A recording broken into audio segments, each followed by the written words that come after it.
Can you give some tips for memorizing the Quran? And my son is in the crowd. Please listen attentively. The Quran is the word of Allah subhanahu wa ta'ala.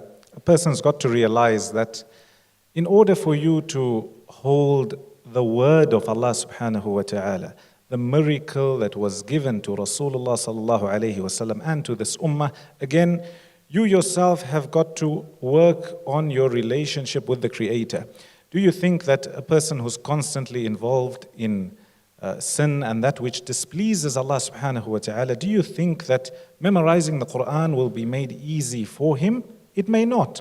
So you've got to work on that relationship with the Creator Himself. That's point number one. Point number two is hifth and memorization, in my opinion, is repetition. The more you repeat, the more you're able to gather the verses of Allah subhanahu wa ta'ala.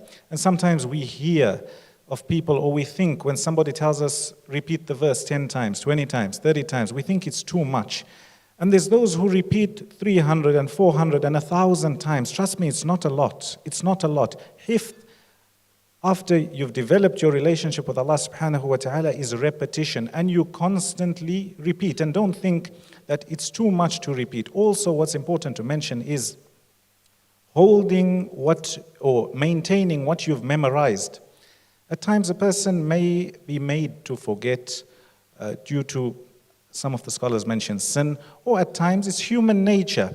And by you going back to revise and go over those verses again, it's also an act of worship. Hifth is a constant work in progress for every single one of us. And bi'idhnillah, the person who embarks on this journey becomes closer to the word of Allah subhanahu wa ta'ala, and you find barakah in your life.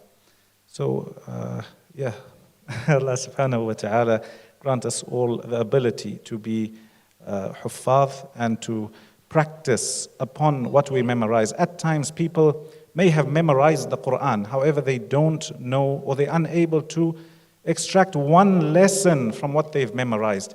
And the point of this Quran, obviously, we recite, we memorize, and we've got to understand, we've got to ponder and reflect over the verses and put it into practice. What's the point in knowing the whole Quran and your character and conduct is completely opposite of what the Quran teaches and what Rasulullah sallallahu alayhi wa sallam taught us?